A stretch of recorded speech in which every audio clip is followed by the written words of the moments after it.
সন্ধ্যার পর থেকে নিয়ে শুক্রবার সন্ধ্যার আগ পর্যন্ত এই 24 ঘন্টা সময় দুরূদ পাঠের জন্য নির্দেশ করেছেন এবং বলেছেন, কারণ সালাতুকুম মারুদাতুন আলাইয়া, তোমরা যে দুরূদ পড়ো আল্লাহর ফেরেশতারা সেটা আমার সামনে পেশ করে এবং বলে অমুক জায়গা থেকে আপনি সুবর্ণচর থেকে করছেন।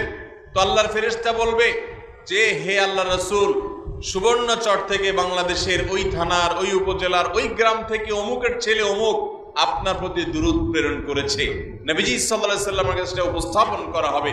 অতএব আমরা এই জুমার রাতের আমলটা করব তো ইনশাআল্লাহ।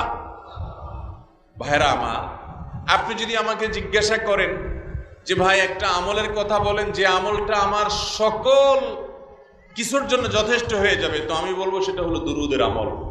নবী সাল্লাল্লাহু আলাইহি ওয়াসাল্লাম বলেছেন, যে ব্যক্তি দুরূদকে নিয়মিত পড়বে, আঁকড়ে ধরবে, যত বড়